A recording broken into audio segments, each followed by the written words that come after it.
Dive-In. Bienvenidos a Dive-In. Witajcie na festiwalu Dive-In. Welcome to the Dive-In Festival.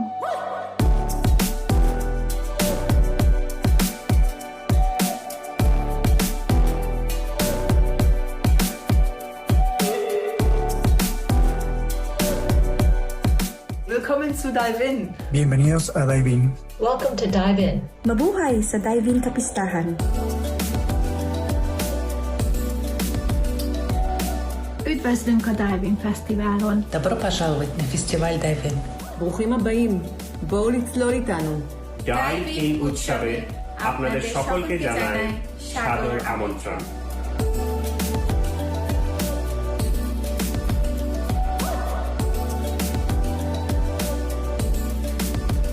Dive-in'e yokoso. Benvenuti al Dive-in Festival. Dive-In Festivali'ne hoş geldiniz.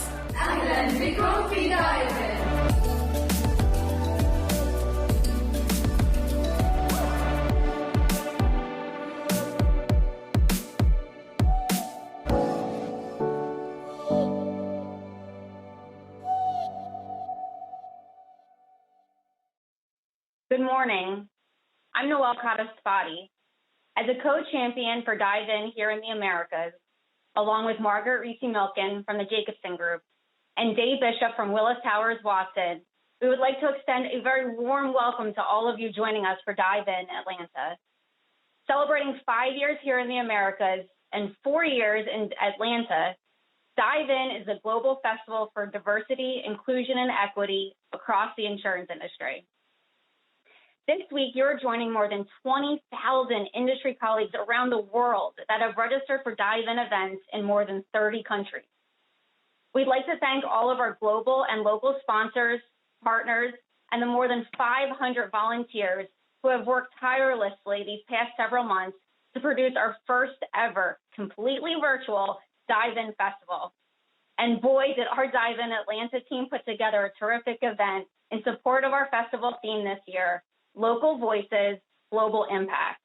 And you are about to hear from some very exceptional voices today. And now, on behalf of my Dive-In co-champions, Jay and Margaret, I'm pleased to turn it over to our city champions, Anya Carusa and Megan Reed. Good morning, Noelle. Thank you. Good morning, Noelle. Hi, Megan. Good morning, Atlanta, and good morning, everyone joining in outside the borders of Atlanta and the state of Georgia. This is Anya Caruso with the Plexus Group. Wanted to welcome you. I am one of the co-chairs of the Atlanta Dive-In Festival, and this is my third year participating in it. It's been a pleasure working alongside Megan and many other leaders in the local industry here. And I want to start it with a quick quote that really resonated with me when thinking about the event that brought us together here. You don't have to see the whole staircase, just take the first step, by Martin Luther King Jr. The reason I see this quote very fitting is many of those that participated in putting this event together have never joined the Dive-In movement like me and Megan did. So they only saw very little into what you guys gonna see today as this great event, and hopefully you participated in many other sessions, not just this one. I also wanted to thank all of you dialing into the session that discusses very timely topic of equity within the workplace in insurance industry and also corporate America. And lastly, before I turn it over to Megan, I do want to thank the global sponsor, but also the local sponsors that put together funds to bring this event to fruition, which is AWAC, Allied World, AIG Resource Group, Zurich, Travelers, Chubb, Capital City Mediators, and McLaren's, and also many other volunteers representing various companies here locally in Atlanta and greater Georgia and Southeast that did not provide funds, but provided their leaders ability to attend a weekly sessions that we had since May. It takes a village, and it definitely took a village to bring it all to you. So Megan, go on. Thank you, Anya. Thank you to everyone in Atlanta for participating. I'd like to echo that from Anya. This year's topic is about building equity in the workplace and about the need to stand up to dive in effectively. I'm pleased to announce those that are joining us on our panel: Cara, Charles, Dawn, Elba, Rebecca, and Yasmin. This panel was selected not only from the insurance industry, but also external to the industry. As we all know, equity is built both in your day job as well as outside of the industry. And the need for diversity and inclusion transcends the industry and transcends our current marketplace. So I'm very excited to hear the input both within Atlanta, but also and in the insurance community, but also beyond that. So with that, I'd like to turn it over to Rebecca, who is the session moderator.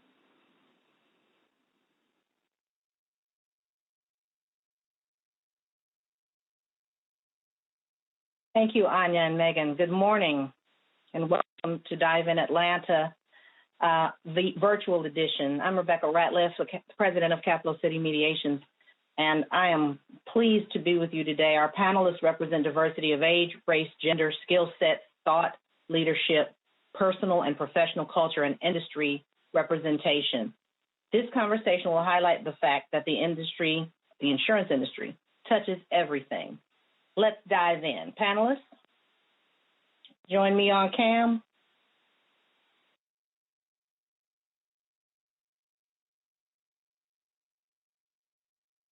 Welcome, panelists. Our panelists today are going to introduce themselves, and we're going to start with Cara Yarkhan. Would you introduce yourself? Good morning, everyone. My name is Cara Elizabeth Yarkhan. I am a 43-year-old East Indian biracial woman. I have green eyes and short brown hair that is lifted up. I'm wearing a blue dress and round sparkle earrings, sitting in front of a background of a pink sofa and a blue wall. I come to you as someone with a human rights background who is a two-time immigrant, first from India to Canada and now the United States. And I'm very involved in the diversity and inclusion realm as a disability rights activist. I do have a severe physical impairment, and what you don't see is the fantastic rhinestone-studded wheelchair, power chair that I'm sitting in. I have a disability and a rare chronic illness that makes me one of the rare people of 6 that accounts for 1.3 billion people in the world. Thank you, Cara. Dawn Bennett Alexander. Hi, everybody. I am Dawn Bennett Alexander. I teach law in the College of Business at the University of Georgia and have for 32 years. And in addition, I do a lot of consulting in the area of diversity and inclusion and under the label of practical diversity. And I love it that Cara gave you a description of everything because this is about inclusion, and she recognized that some people may not be able to see her. Thank you, Cara. Thank you, Dawn. Elba Correa Gallagher. Hi, everybody. I'm Elba. I am a Latina. I'm an immigrant.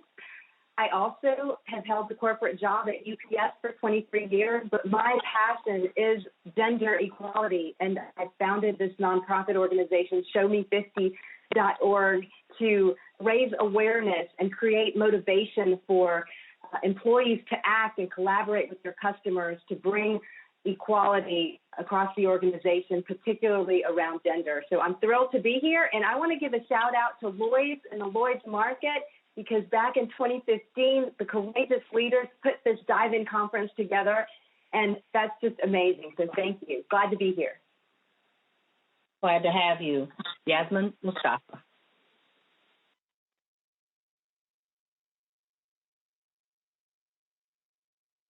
Not hear you. Mute. Might be on mute.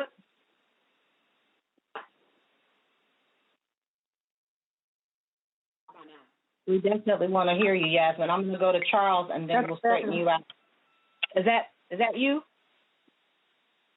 Did I hear? Nope, I still can't hear you, Yasmin. This tech is trying to keep us from being great, but we'll knock your socks off today. Charles Maxwell, go ahead and introduce yourself. Good morning, everybody. My name is Charles Maxwell Jr. I'm a managing director and resident sales leader at the wonderful company of Aon, so shout out to all my Aon colleagues. I'm bringing diversity to this panel as the only male, but I'm excited to be here, a 30-year veteran of the insurance industry, working at various companies like Continental Insurance, Zurich, Willis Towers Watson, and now at Aon. Awesome. Well, thank you.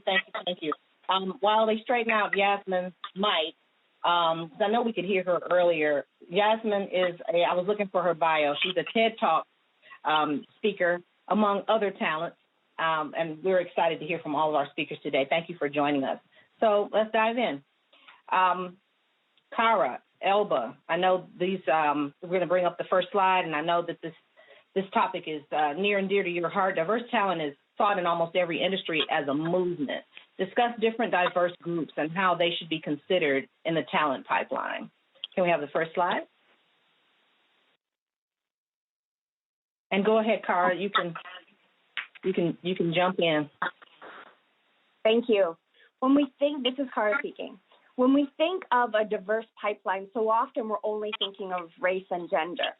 Sometimes we think more of, now people who are in their later years, in their 60s, who are more mature, thinking of future opportunities, and for them to even continue past the more traditional retirement age in the United States, say of 65. But we're so often still to this day, 30 years after the passing of the Americans with Disabilities Act, we do not see full and equal representation of people with disabilities, physical disabilities, people with disability, learning disabilities, cognitive impairment, and mental health issues the same way.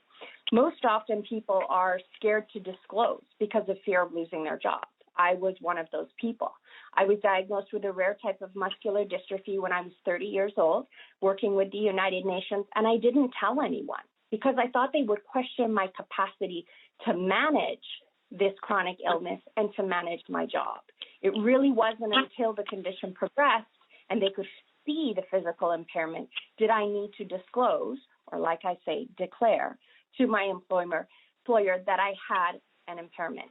And one of the reasons that we don't see this diversity that we need to see representative of our communities with more people with disabilities is not only that people with disabilities are afraid to disclose, it's that companies need to do a better job, and organizations in the nonprofit area, of actually reaching out to people with disabilities.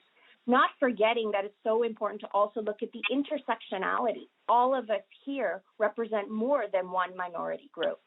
You could be someone who is of the LGBT community, who has a disability, and you are of a religious minority. There are special considerations that need to be taken into consideration when wanting to recruit a truly diverse work population. Thank you for that. And Elba, I know you have some contributions to make, and the slide is provided by Elba, and she's going to discuss the information on the slide relevant to the talent pipeline. Yes, thank you, Rebecca, and thanks, Cara, for those great points. What you're seeing on the screen is a survey, a study from McKinsey & Company on Lean In. Companies are seeking more diversity in their workforce. They're speaking more about diversity, but what they're not doing enough about is communicating and getting results from the goals. And part of the problem is they don't share the goals. And so in this visual, which is annually done by McKinsey, you'll see the workforce for 13 million employees across 329 companies. This was from the 2019 version. If you look at the percent of women at the bottom in the 2019 row, you'll see that at the beginning of the management pipeline, at the entry-level junior positions, we have about parity, right, about 48%. But with each climb of the corporate ladder, up the ladder that you see there from manager to the C-suite, we go from 48% to 21%. And if you look at the teal color, which is the women and the women of color, for women of color, it's even more discouraging. And the progress is just stuck. If you look at the 2018 row, you'll see that we move about 1 percentage point a year. And that's why the World Economic Forum and Melinda Gates have told us that it's going to be 208 years before we have parity. And to Kara's point, I would argue these pipelines need to be more transparent even than this, right? We should show other differences, other diversities, including people with disabilities.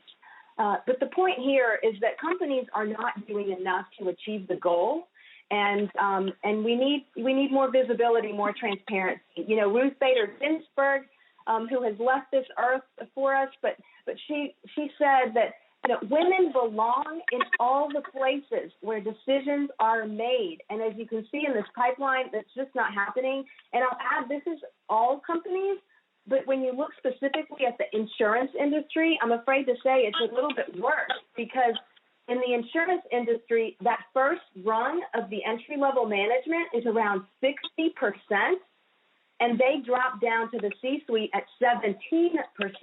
So in insurance, it's even worse. And I've got two quotes here from the Women in Insurance study that was published in February of 2020, which thank you, Anya, who sent it to me. 78% of insurance companies lack internal targets for gender diversity, and 61% of the companies that do have targets do not publish their progress. So, you know, companies need to do more, Rebecca. They need to be transparent so that we can hold each other accountable for achieving progress, right? Because the talent is there. You may have heard recently the CEO of Wells Fargo said that, you know, the problem is there's not enough Black talent, which was outrageous, right? Thank you, Rebecca. So. I think that was outrageous. Yeah, there is a lot of talk around that comment and the apology that followed it. I know that we have some other people that want to weigh in on this from our panel prep discussions, and we would love to hear from you as well.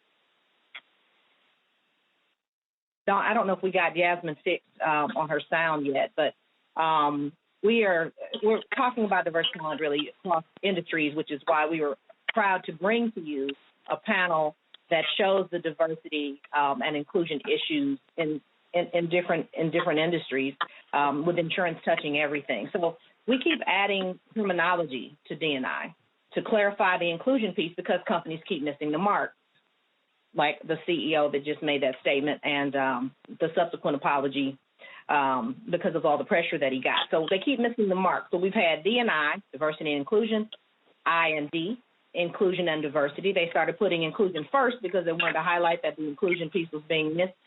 DE&I, diversity, equity, and inclusion. We had to add equity because, of course, under the U.S. Constitution, citizens get equality, but equity, fairness and the same benefits is what equity is about. Diversity, inclusion, and belonging. So now we've added another name because the belonging piece is describes the safe space that we are all looking for in our places, in the places where we serve and work. What are the differences, and what is the point?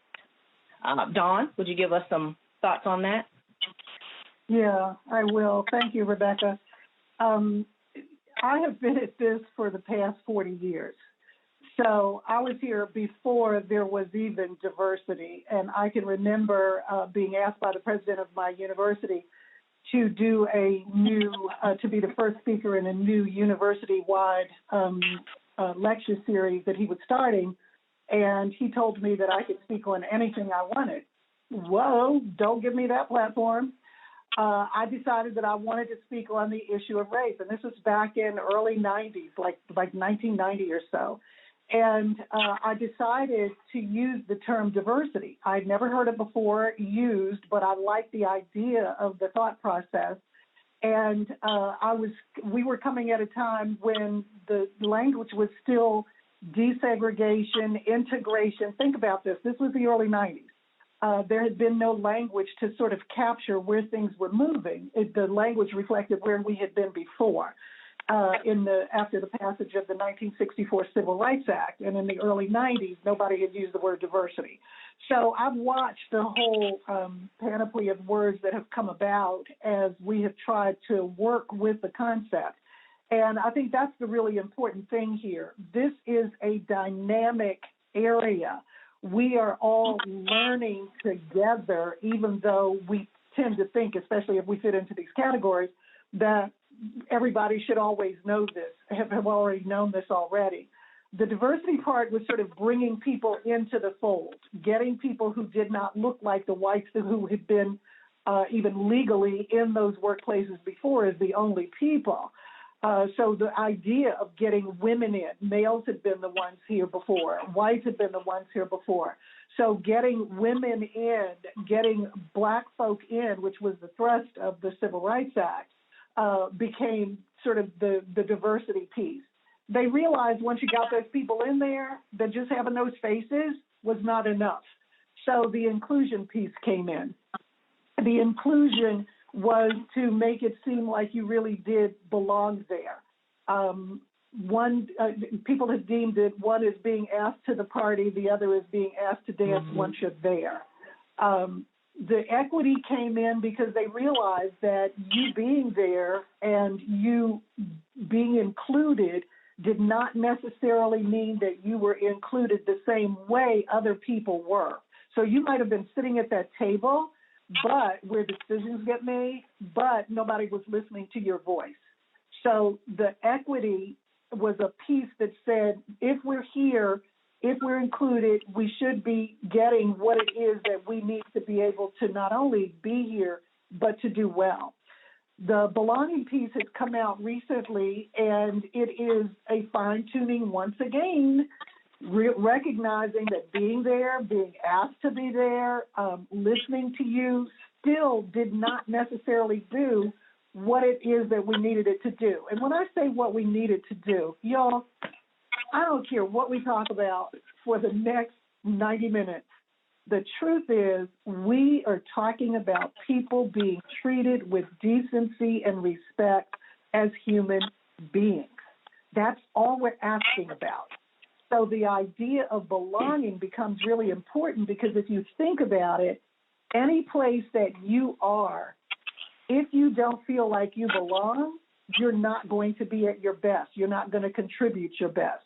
So the belonging piece ends up being a really important piece to all of it, but ultimately it's just about being able to treat people as they should be treated as human beings, as we expect to be treated in places where we feel valued. That's exactly right. Thank you for that. And we're getting from Dawn, too, is a perspective that comes from her experience in the legal field and also in academia. And so these are really important points to make. I know, Cara, you wanted to make some points on this question as well. Thank you. This is Cara speaking. Just to add to the equity piece, especially from a human rights perspective, when we want to see equitable engagement, equitable participation, we're also having to look at those who are most vulnerable and marginalized, and what are the barriers that they're facing. How do we make sure that we're providing the accommodations that people need to participate in the same way? Just being in the same room isn't enough. And when it comes to belonging, I really look at this as being safe, and that it isn't about a warm, fuzzy feeling that I belong to my company. There are very concrete foundations when it comes to security and safety, and I'll just give you a couple of examples. In the workplace specifically, we're talking about safe employment, being free of sexual harassment and microaggressions, which I know we're going to talk about later. Job security, equal pay for equal work, and equal opportunities for professional development, and to make sure that there is no discrimination. But you have to think about, if we want people to come to work and feel that sense of safety and security, that sense of belonging, we also have to look at, do they have that same sense of belonging and security and safety in their personal lives? And here in the United States, and this also is applicable to Canada, where I grew up, we're looking about personal safety and legal safety, free from violence and unfair prosecution from justice systems, law enforcement, immigration. We've got to think about social safety nets, such as quality health care. Look, we're in a pandemic right now. And here in the state of Georgia, we have the highest maternal mortality rate in the entire country. Social safety nets are also including universal accessible education in safe neighborhoods that are free of gun violence, affordable and safe housing, social security that do not have prejudicial benefits such as barriers because of marriage or employment. And the other part that's really, really important if we want people to come to work and feel that sense of belonging is financial security, that they also have equal access to financial acumen and services. And, Kara, just one quick more point, Kara, since you brought up in the workplace and belonging in the workplace, I think a lot of times we throw out the word belonging, but we don't help people know what to do to make people feel like they belong. And a simple thing you can do is ask for people's opinion and their insights, and not just people that look like you, right? But who are you inviting to meetings, and are you letting them speak and asking them flat out, Dawn, you've been quiet in this meeting. You've had some good ideas in the past. Can you throw out what are you thinking right now, right? So that's what we need to do for belonging at work. Yeah, those are all great points, and absolutely right, because conversations need to be had. That's your point. Right. I'm a mediator and arbitrator, and so I facilitate tough talks every day. And that's exactly right. Everybody has to be willing to feel uncomfortable. And it is okay to be uncomfortable, and anybody who knows me knows I just say it, so I'll just say it. Black people have been uncomfortable for over 500, 400 years, 500 years. So if everybody else is uncomfortable right now, getting to the point where we can actually have real conversations and real change, it's okay, which brings us to the next point. Again, insurance touches everything. Common experiences tie us all together. Give your perspective, panelists, on the intersectionality or the Venn diagram of industries with the insurance industry in the middle. What is the process to becoming okay with uncomfortable? Charles, I know you have some points on that. Thank you. I want to go back to the CEO comment because I think I don't want us to gloss over that. I'm going to use an analogy. You can't go fish for catfish in a swimming pool. You got to go to a pond. And my point with that is that some of our leaders are in these echo chambers, that they're hearing their own voices and they're hearing their own ideas. And to me, the way you make that statement is the fact that you don't have someone sitting in the room who can tell you something different. Yeah. That's number one. Number two, you can't find diverse talent when you're looking for it in a swimming pool. You got to go to where the fish are, and that's where you find it. And so myself, my story is I fell into the insurance industry at Howard University going to an insurance day. And so Continental Insurance was intentional about making sure that they found diverse talent. If we want to be true to including everybody, we have to be intentional about where we go find the fish. And so there's ways that we can make this stuff happen, but intentionality is something that has to happen. And then we also have to bust up these echo chambers that we find ourselves in. Hey, Charles, I can't believe you made that point, Charles, because I'm going to take executive privilege for a minute. And then, Elba, I know you have some good stuff to contribute here as well. HBCU Impact is a program that's been founded specifically for that purpose. For our insurance industry, absolutely. HBCU Impact exists for the attraction, education, and employment of students of color in the insurance industry. Look at HBCU Impact on LinkedIn. There's a symposium coming up, companies that are interested in being sponsored. We're going to engage a bunch of the HBCU's top talent on that event on October 9th. Thank you for that. Elba, I know you have something to say. Oh, well, keep it up, Charles. I'm so agree. We can't let people off the hook for this. And I'm going to give you a point that isn't talked about enough on what that CEO said, which is that it's not just about entry level. They're always like, oh, we got to expand our pool and hire in this diverse talent.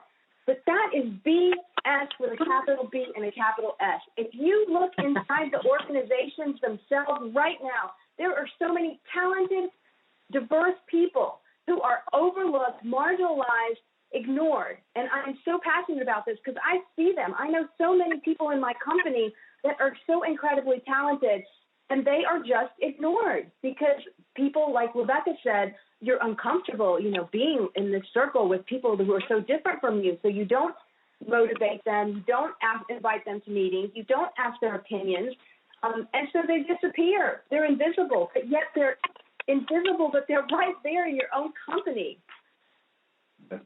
Yes, that's right. And Kara, I can see Kara giving me cues for context. I'm gonna jump in, and Cara, I know you have some points to make on this question. HBCUs are historically Black colleges and universities. That's what HBCU stands for. And the Impact Program, IMP ACT, stands for Insurance Mentoring Program Advanced Career Track. So it is designed to go after Black talent by way of our partnership with ACO Insurance Consulting. We are really delivering minority talent to our insurance executive colleagues who are recruiting for Black talent, and we are providing strategic consulting for career alignment. And so, again, you can find HBCU Impact on LinkedIn. Thank you, Cara. Go ahead with your point. This is Cara speaking. Just to add, when we're wanting to diversify our talent pools, it's not only looking internally of who might represent some of those minority groups that we want to reach out to. You know, so many companies have employee business groups or EBGs, they're called, or resource business groups. So one thing I'd like to say is that don't always assume that minority, one, wants to be a spokesperson for their community, or second, has the technical training in order to help and I would say form your company's recruitment efforts. Of course, they can speak from their personal experience. And when we're specifically talking about people with disabilities, we also want to make sure that we're including caregivers. But when we do that outreach to the community, as you mentioned, Rebecca and Charles, about working with historically Black colleges, think about if we want to engage people with disabilities, are you engaging disabled people's organizations? You know, over 90% of companies in the United States say that they're dedicated to diversity and inclusion, but only 4% have disability inclusion strategies. So you have to think outside of the box.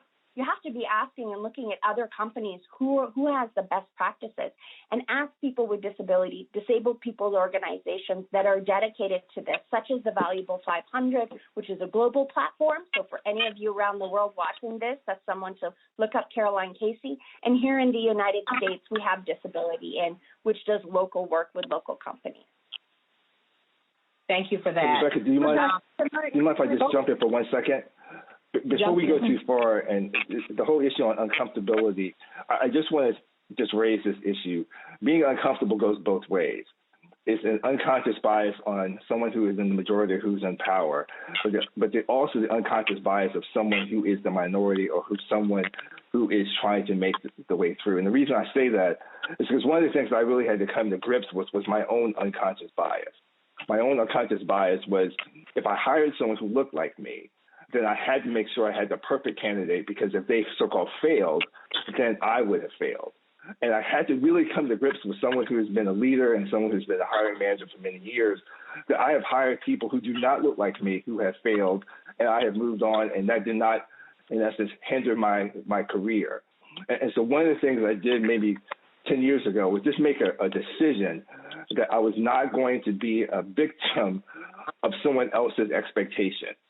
And by that, I developed one of the most diverse teams that Willis Towers Watson has had here in Atlanta. But I did that not because I went out to so-called hire more diverse people. I hired the best people, and those best people happen to be diverse. That is something that I had to work through, and that was my own conscious bias that I had to work out. So I challenge all of us who have the ability to hire people to not just point fingers at others, but also put the mirror to yourself and challenge yourself to be more intentional about advancing the cause.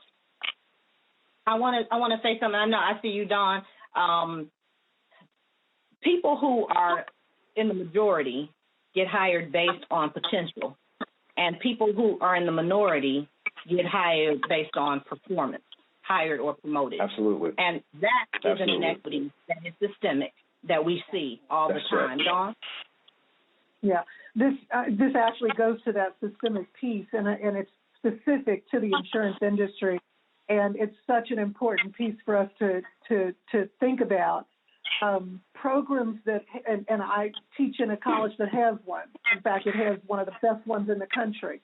Programs that have risk management programs, which is where you would likely think you would go to recruit, they tend to be places that don't have an awful lot of minorities, which is why it's so important, incredibly important, to have programs like the one that Rebecca's talking about for the industry, because sort of built in is this filter already that shapes who you're looking for. Also, think about this just in terms of even majors. That's about the people who actually do have a risk management major. But 70% of people do not work in whatever it is they majored in. 70%. So when we're talking about, I call it not going, fishing in a goldfish pond, not going fishing for a trout in a goldfish pond. When you go to do that, places like going to Howard, where Charles, as it turns out, you and I both went, and HBCU, and that's actually an official legislative designation.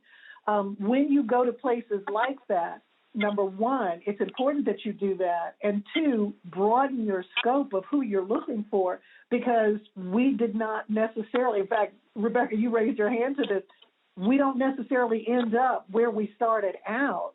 So if you only go to those elite risk management programs to recruit, first of all, you're going to limit the number of people that are there that are diverse. And then you're also going to miss people who may be in arts and sciences somewhere who would be perfectly wonderful in the industry. They hadn't thought about it. You hadn't thought about it. But it's important to broaden that scope, because built into the way we ordinarily do things is a mechanism that just sort of screens people out as it is. Well, that's exactly right. And Howard University happens to be participating in the Impact Program. Yes. And back to your point, Dawn, I have a psychology degree. Although some people will argue that as a dispute resolver, I do act as a therapist in those rooms.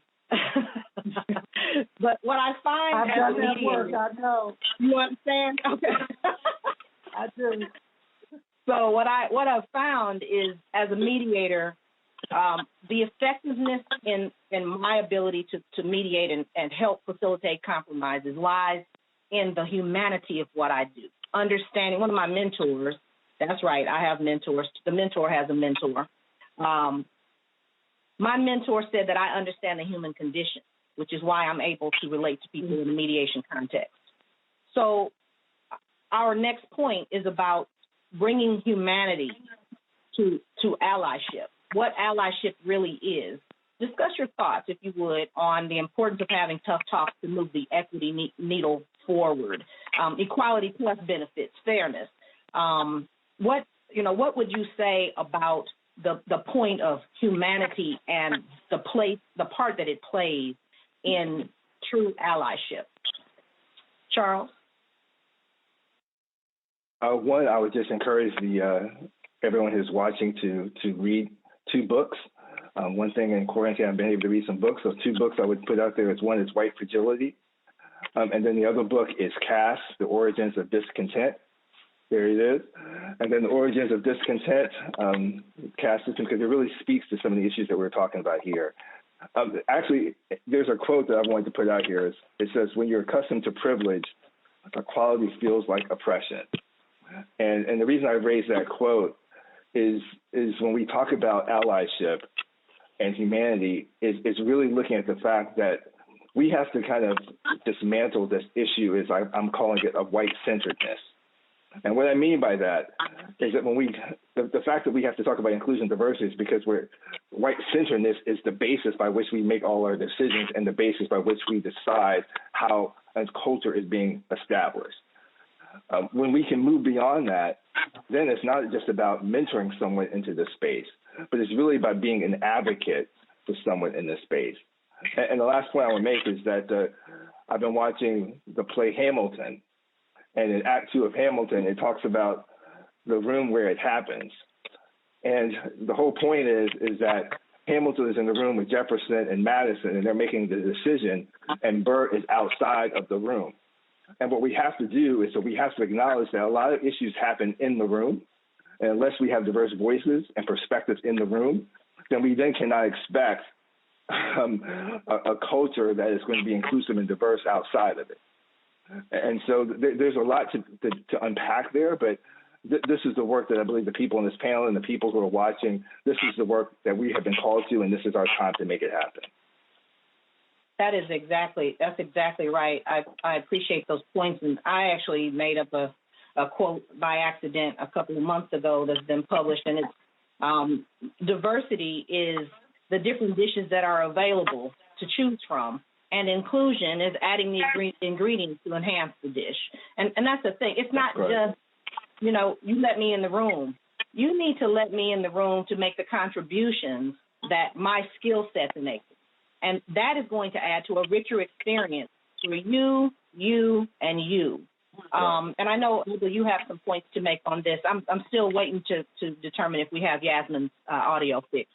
I hate that you all are missing the points that she can make, but hopefully we'll get her straightened out. So, Elba? Yeah, well, I think I love, Charles, that you brought up Hamilton, right, and the decisions that get made in the room. And I think it's important, us as diverse people and allies and champions and advocates, it's great and all, but the people who make it possible are the people at the top of that talent pipeline I showed you. And it's not diverse, right? And so I think that if you are a true ally, you have got to speak up. You have got to speak up, as uncomfortable it is within the corporation. I can't tell you how many people know things are happening that are systemically biased, and they refuse to say anything because, I'm concerned about my career, or I'm concerned about this and that. And so change is never going to happen. We must hold leaders accountable. Fix the talent management system is broken. It's full of systemic bias, and we must hold leaders accountable. Right now is the time to make them change it and to do the things that would fix it. Dawn? Yeah, Dawn. I wanted to hear from you on this, Dawn. Yep. This is such an incredibly important piece for anybody who is listening to this. And I want you to understand in a really individual, real way what it means to be an ally. Mm-hmm. And let me tell you, if you are being quiet, we hear you. We hear you. Being quiet is a tremendous message. It is a tremendous message to us that you don't give a crap. Okay, yep. And unless that's what you want your message to be, then you need to speak up. Yesterday was, and y'all, I'll just be honest with you. I've been sheltering for the last 6 months since spring break. It is not fun. I want to be able to be with my family. I want to be able to be with my classes. I instead have to do it all from home. And not only do I have that, which all of us have in some way, shape, or form with the pandemic, but this since May has been horrendous for Black folks, whether they have been outward about it or not. It is tremendously impactful. On top of that, we have, and I don't want this to be political, but, it is what it is. We have a president who has shown an anathema to exactly the kind of things we're talking about today. In fact, this is a D&I conference. He has, on September 3rd, he put out a directive to the Office of Management and Budget that federal employees could no longer engage in this kind of stuff. They could not use federal funds to pay for this because it was un-American and it was racist. I don't know that we've said anything un-American or racist yet. For those of you who may have been involved or following the TikTok situation where he got involved in that, $5 billion had to be pledged by Walmart and the other partner in that deal to bring this company to make it an American company as opposed to a Chinese one. But the $5 billion was specifically targeted to create a curriculum to teach what he considers to be patriotism, the 1776 curriculum, which would ignore the kind of things that we're talking about as a basis for why we even need D&I today. So it is deep, and we have been struggling under stuff like that, aside from things like, him making fun of people who are disabled physically and all sorts of things about other kinds of groups. I mean, nobody has escaped. Women, Asians, Mexicans, everybody has been a part of feeling the wrath of that. And then we Yeah. had, on top of that, all of the stuff that happened yesterday with the Breonna decision. This is about allyship. I got text messages or emails from people who said, I know you must be feeling awful today. I feel awful as well because I know what it means. They could have gone their whole day without reaching out to me. But as allies, in addition to speaking truth to power, they are supporting people that they know are being impacted by those decisions. Every single person at your workplace who looks like somebody on this screen has been feeling the last 6 months in ways that you may not have realized. Being able to do something as simple as reach out, that's sort of the very basic thing you can do. But then to speak truth to power when you see things that are going on that are not as they should be, being willing to step up. Y'all, Martin Luther King said, it is not the KKK that I had a real big problem with. That's not who I was worried about. Who I was really worried about was the millions of people who stood and watched as these things happen and did nothing about it. Okay, you don't want to be one of those people, and it's sad that we have to even put you in a category called ally in order for you to be recognized as somebody who's willing to speak up when you see injustices being done. We're just asking people to do what's right, not what's easy. It's really a very simple point. I had a conversation with my 20-year-old son a couple of weeks ago, and he said, "Mom, I just don't understand what's so hard to get about. We just want to be treated like everybody else. Like it really is that simple." And I know, I'd like to get around to the panelists for everybody to talk about what does allyship look like, because when we say silence is implicit, it's complicit, we mean pick a side.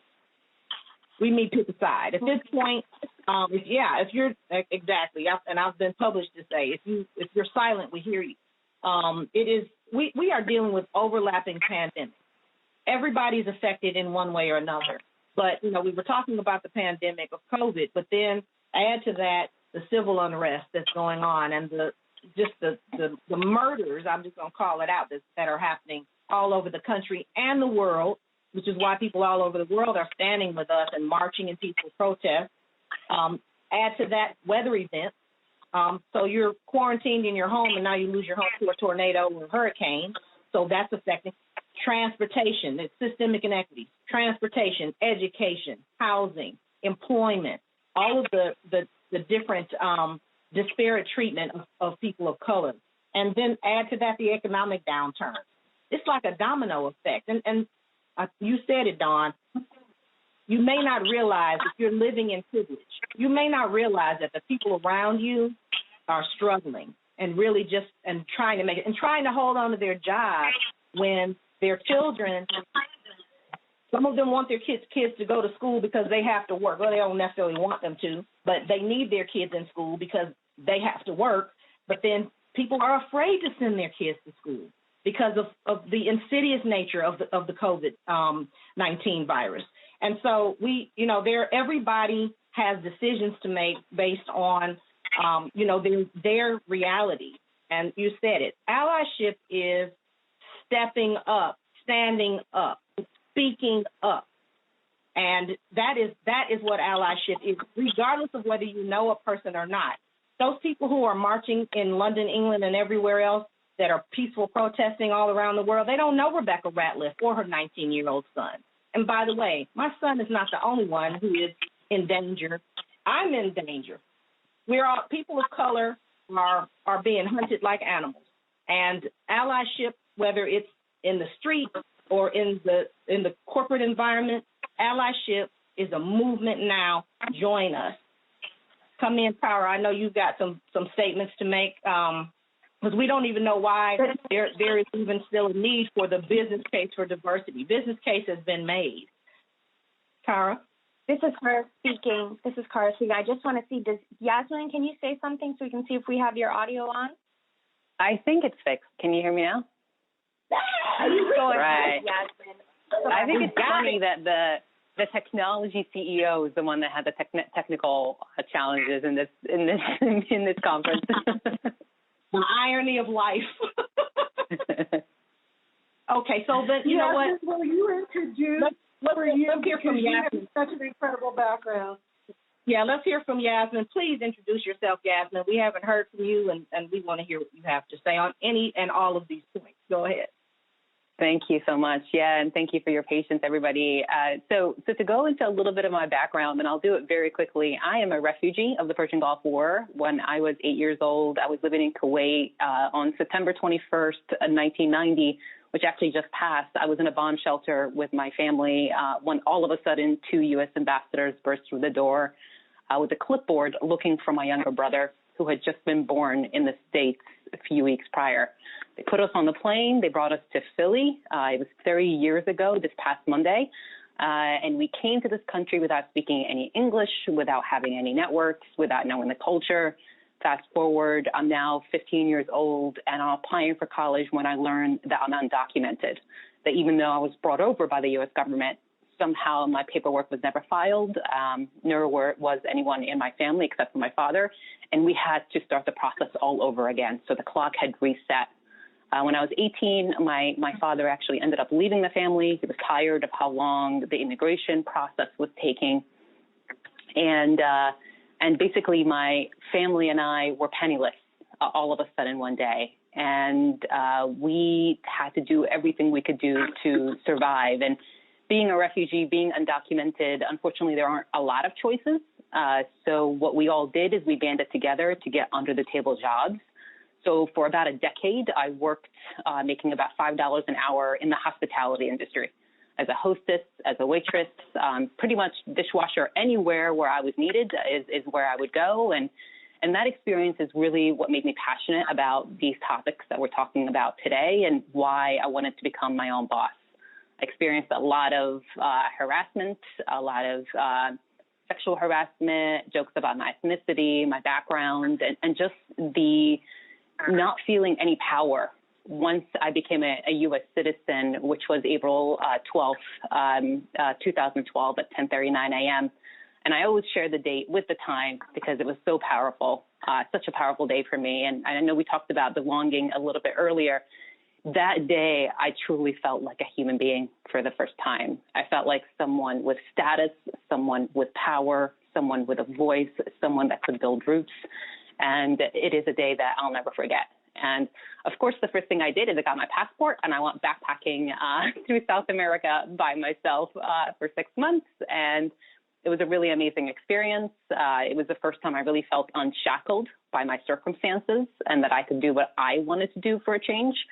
And when I came back, a neighbor of mine was attacked, and thinking about all the feelings I've had of unsafety, hearing the stories when I was in South America and my neighbor, what happened to her made me really start the company I have today, which is all focused on helping people be safer. And that's essentially what my company does. We protect at-risk workers with one touch of a button.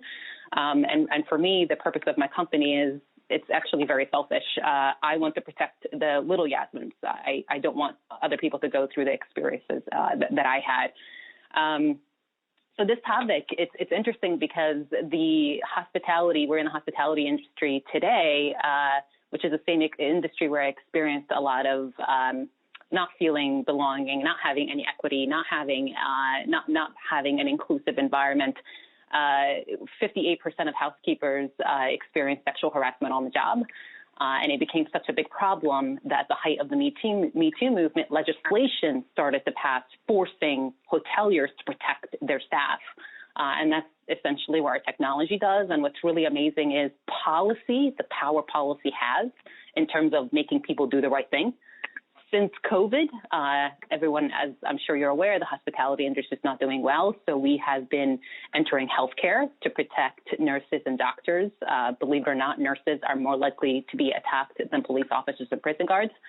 And building the business case is something that I have to do all the time. I mean, I'm doing it in hospitality too, but there is this compliance issue. So I can say, hey, in order for you to comply with this legislation, you have to buy a solution like this. And I don't have to make the case as much in that industry, but for healthcare, I have to talk about the ROI in terms of decreasing workers' comp claims. I have to talk about how nurse turnover costs will be reduced.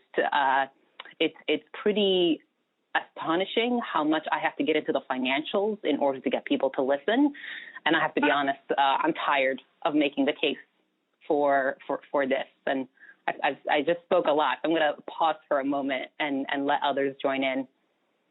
I was giving you the floor because we hadn't heard from you. And so that's why I sat back. I'm like, let her go. But no, I appreciate that, Yasmin, and there's more to hear from her. Other statements about what allyship looks like to you. Charles, I know you've made some statements about it. What does allyship look like to help our audience who may not know? That's a great point. It goes beyond mentorship. It really goes to advocacy. It's one thing to be a mentor to someone, but that you can do in private. What we need more advocates who are in the room and those who are outside the room, who are demanding and making intentional decisions to make sure that they have diverse voices, diverse faces at the table in the conversation. Because as we look at the business case, our clients and customers are a diverse pool of people. And so if we really want to grow the bottom line, and that's, ultimately that's what we do as business people, to grow the bottom line, we need to be able to match up with our client base and our customer base. And at the end of the day, it's just good business. McKinsey has said it, Deloitte & Touche has said it, the other consultants have said it, and we have seen it for ourselves in our own business.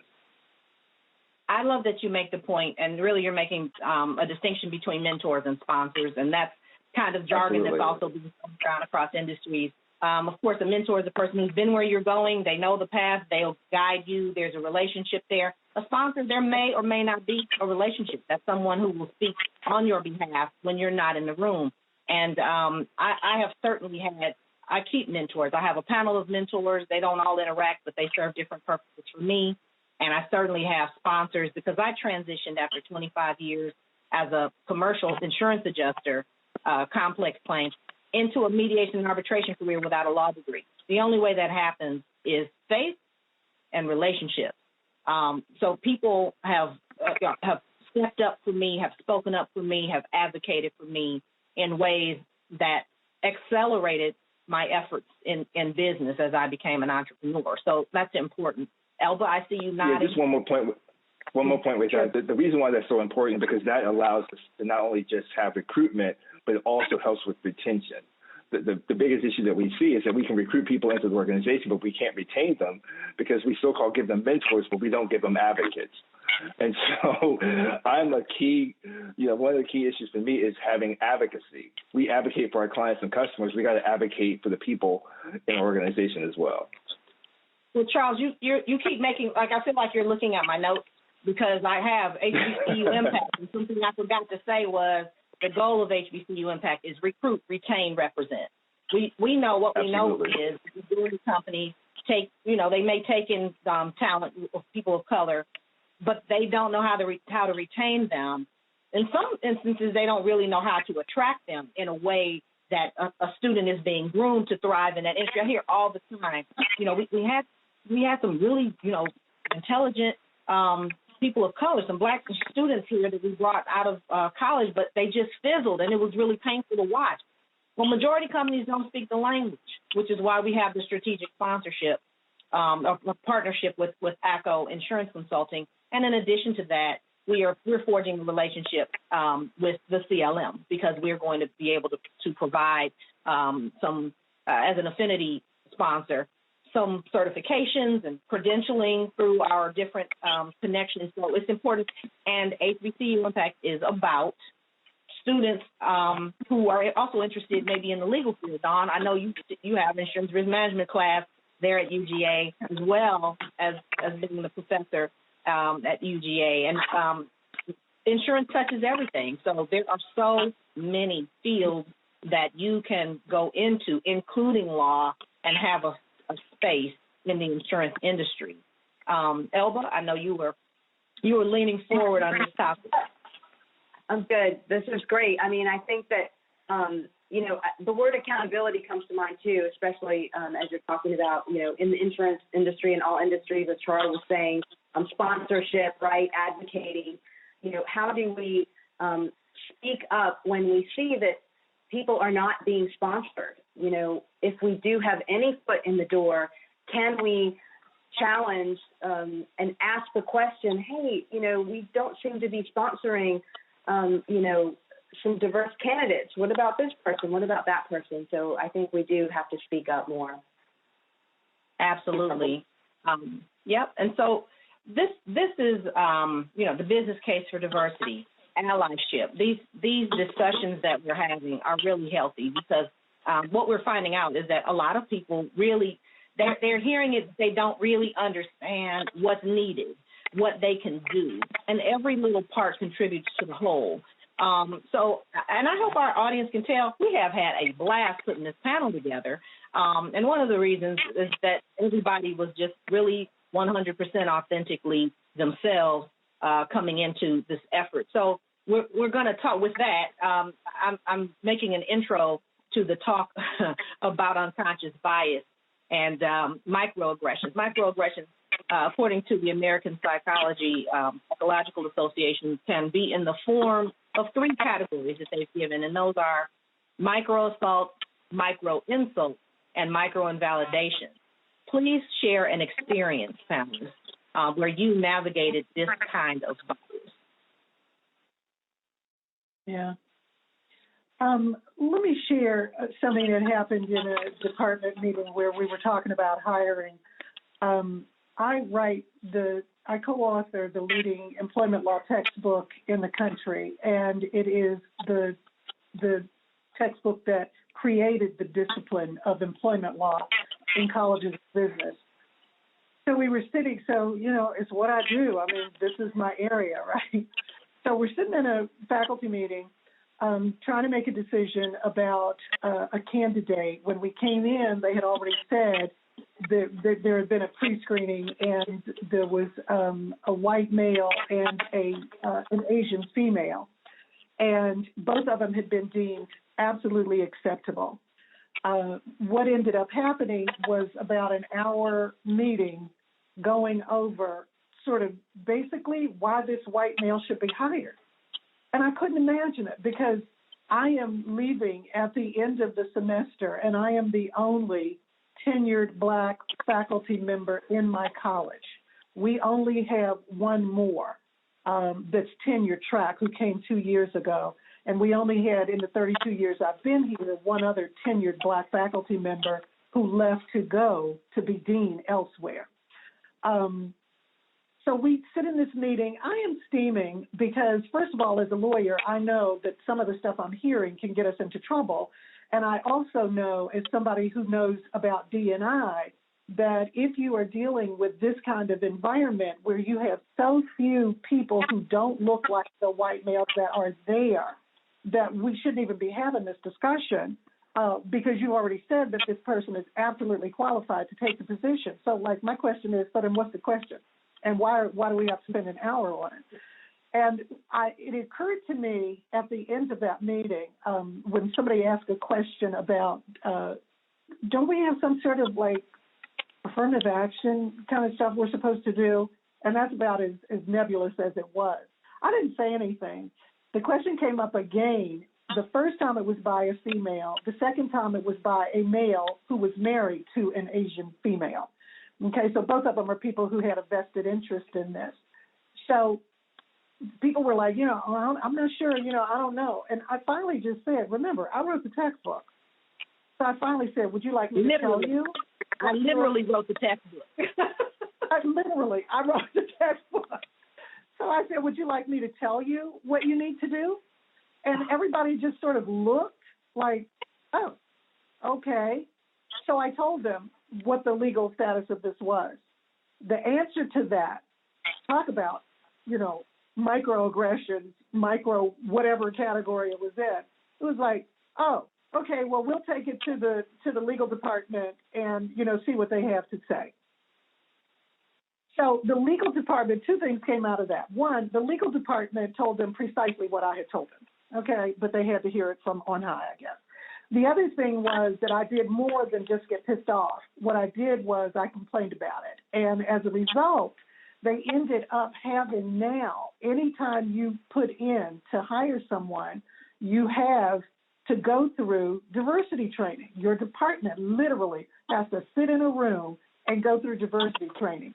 Now, I had nothing to do with how that training was put together. They didn't ask me about it. I just complained to the right people about what this was about.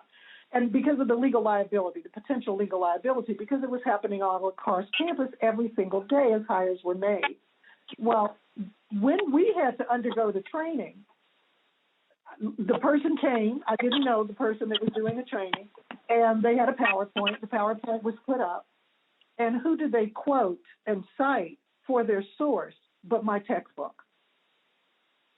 Okay? I had nothing to do with any of that.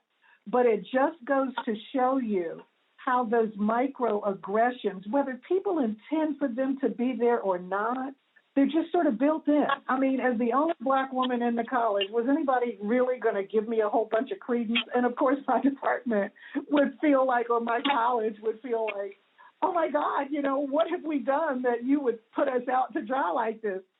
It's been my life every day for the last, in fact, ever since I've been in business. It wasn't just, you know, the University of Georgia. It was everywhere I've ever worked. That's the ideas that people have. Without even thinking about it, they pass them on to us. But how the heck do you think that makes us feel? Okay? That's right. That's my story, and I'm absolutely sticking to it. I love it. Oh, my goodness. Yasmin? Yeah, I can share a story. Actually, something that happened recently. We were fundraising earlier this year for my company, and we were in due diligence with this social venture group that we were really excited to be able to present to, because they were investors that believe in investing money in companies that are also doing good, which there aren't that many of them to begin with. And so I remember going into this room to present. I had about 10 minutes and automatically noticing the dynamic in the room. 20 people, 18 men, 2 women, mostly the majority white. And I get the cue to go up, and the cue is, hey, little lady, why don't you tell us about your company? Which absolutely startled me. I take a breath and I go and give my presentation. And I can already tell once I'm done that from the discussion, there was something off, but I couldn't pick up on what it was. And I was still trying to recover from the intro that was provided.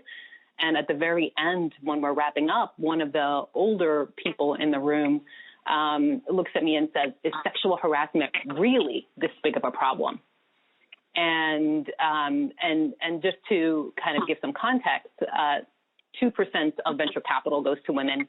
There is an inherent power dynamic where, because it's mostly white men that are providing access, that have access to capital, that are, being the ones that have the power to disperse it, and because they don't relate to the challenges of women or women of color that are presenting, they're less likely to invest. And I just remember being just really appalled at what had happened and calling the CEO or the executive director of the organization and telling him what happened. And he apologized, but then he said, what should I have done? Like, what can I do? And I appreciate that question, but also now it's shifting the burden on me to come up with a solution. And when I suggested that he talk to those particular people, his response back was, but they write checks. They're one of the few investors that write checks. If I say something and they leave, what would that really mean to the bigger, broader tech community here in Philadelphia? And one of the things that I'm working on right now is, I don't know what to call it yet, but some kind of code of conduct, implicit bias training that one of the boards I sit on, that we want all investors to partake in, so that little things like that don't happen again. But that's one experience that I had recently. I appreciate that. And Charles, as the male on the panel, do you have a story? I'd like to hear that, women are not whiners. This actually does happen, but it happens to men too. Absolutely. I think one of the unique qualities of being who I am is that when I walk in the room, I can't hide. and being in the arena that I've been in, I've usually been one of the only Black males or Black people in the room. And so you kind of handle the mantle in many ways. I won't give a specific story. I could talk about the fact that when I was working in New York City and went to the Million Man March and came back and had a bald head, not because I couldn't grow hair, but because I decided to cut it. My boss asked me, was I being militant or joining the Nation of Islam? I could speak on that issue. I could speak on the issue of the fact that when I get in meetings and if I get animated, I could hear the voice in my head from one of my mentors saying, calm down. You can't express yourself that way because they will not hear you. It may be the same message, but because it's coming from you, they look at you as being an aggressive Black male. And then probably the other issue that I will just kind of flip it is I just challenge everyone who looks like me and everyone who does not look like me to come to work and be your authentic self.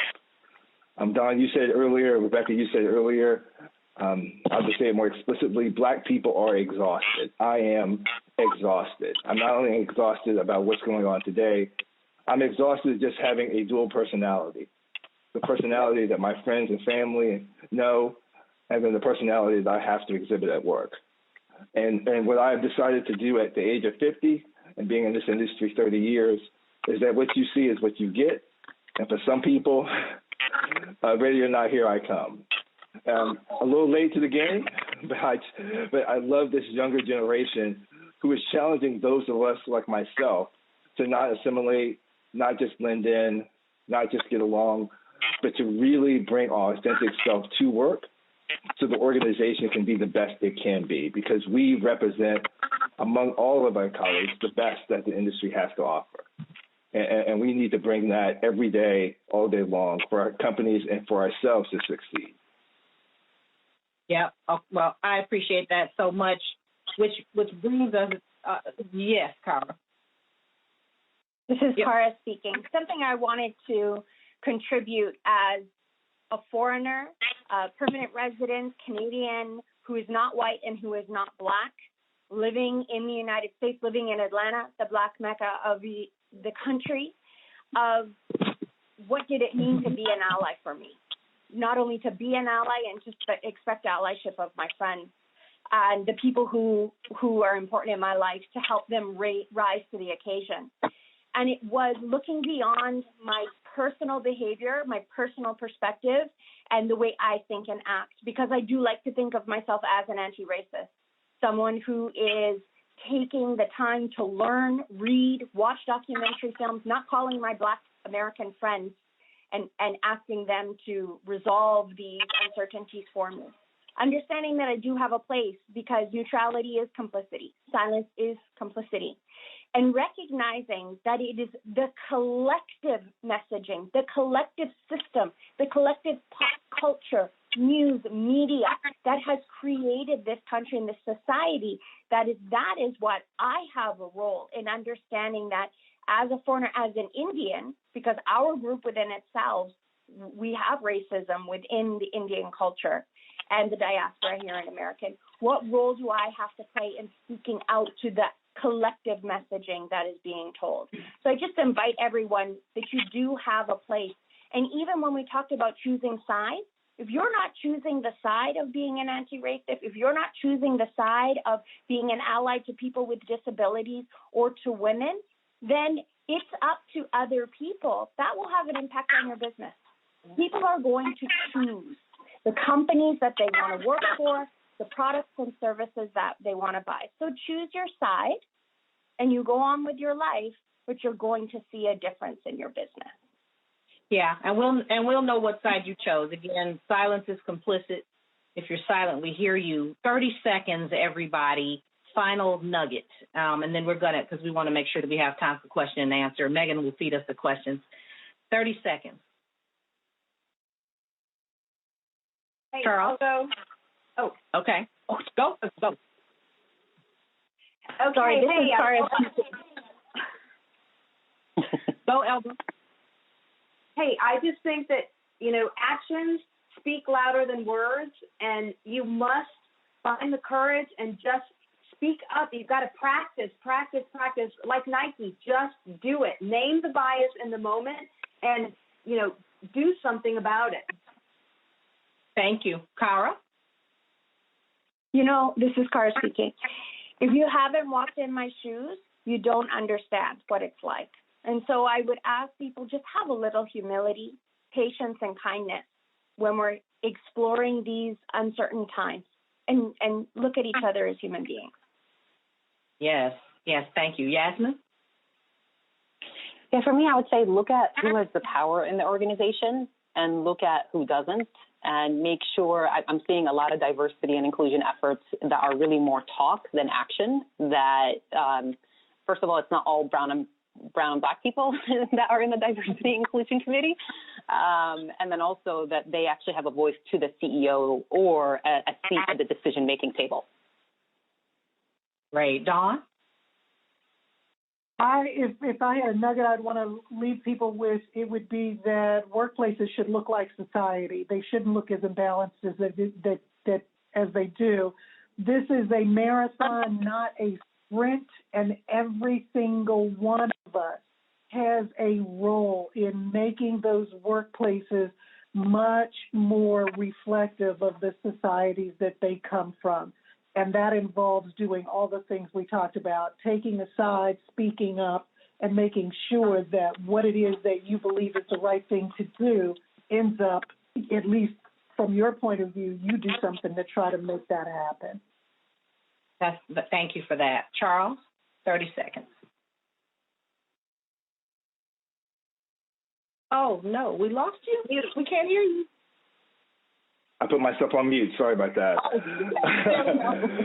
20 seconds. No, what I just said is systematic racism and structures that support it, they do exist. It's not a myth. It is reality. And what we need is non-black people, non-brown people, non-minorities to step into the arena and to call it for what it is and to break it. Because prejudice and racism is not our issue, it's someone else's issue. But until they acknowledge it and then deal with it, we will not be better as a society or as a corporation or as an industry. Right, personally and professionally.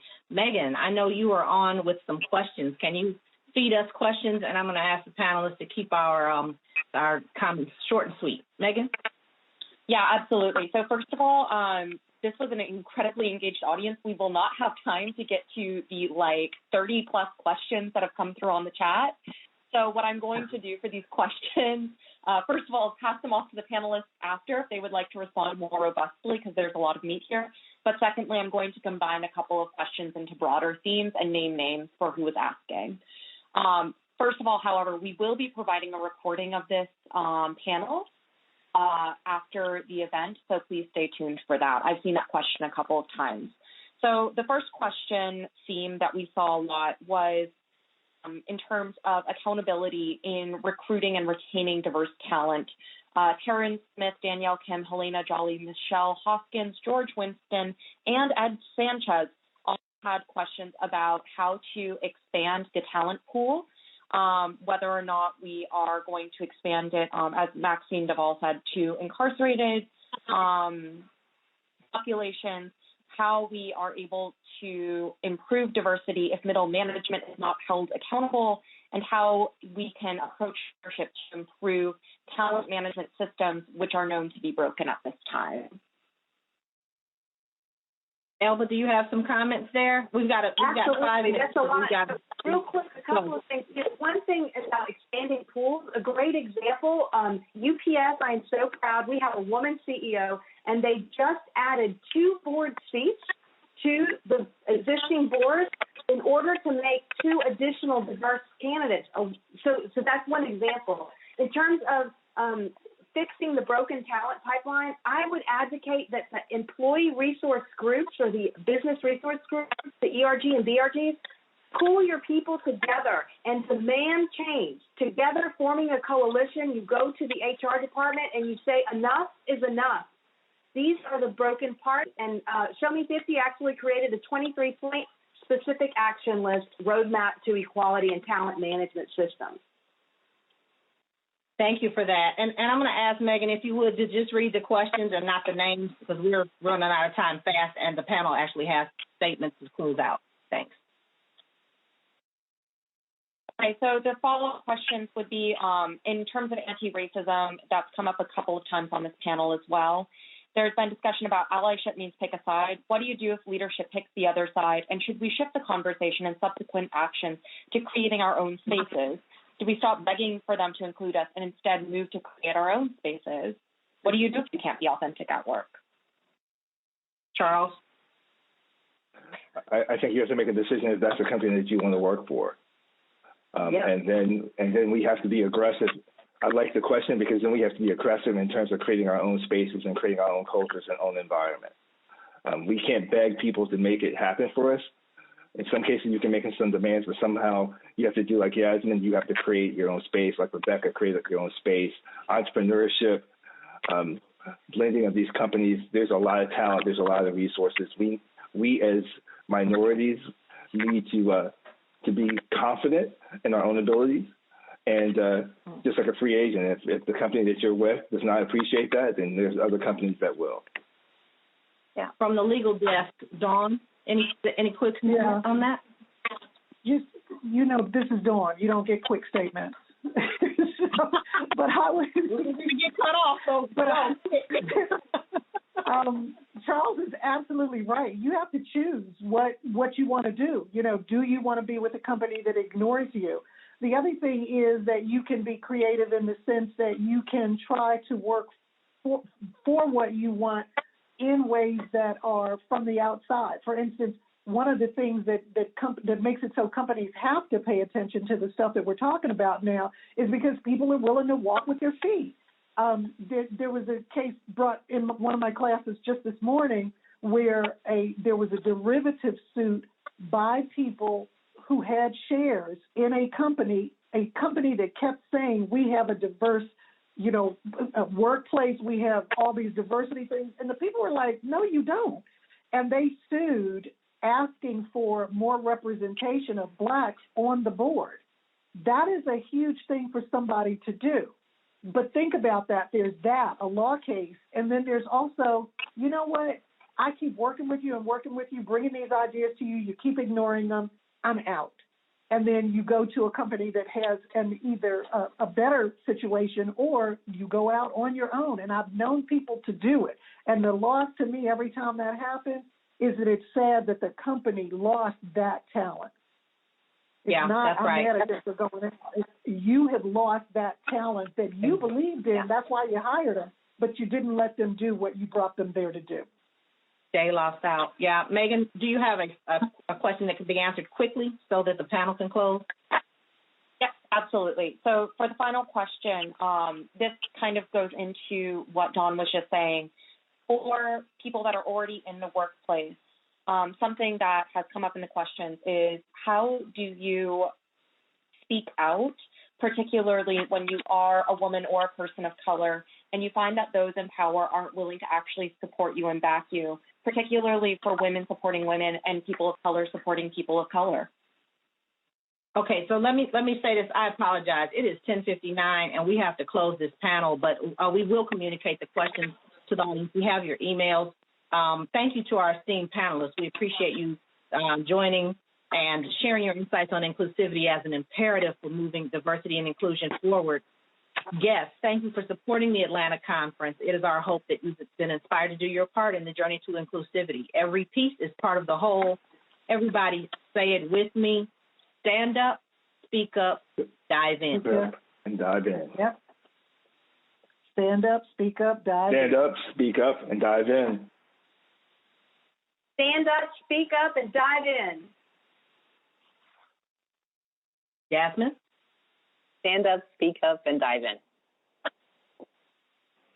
Stand up, speak up, and dive in. Thank you so much, everybody. Thank you. Bye, everybody. Thank you. This has been Dive In Atlanta Edition. It's been fun. Rebecca, you were awesome. Thank you so much. This is great. I love y'all. Thank you. Yeah. Okay, got to run to class, everybody. Bye-bye. Bye.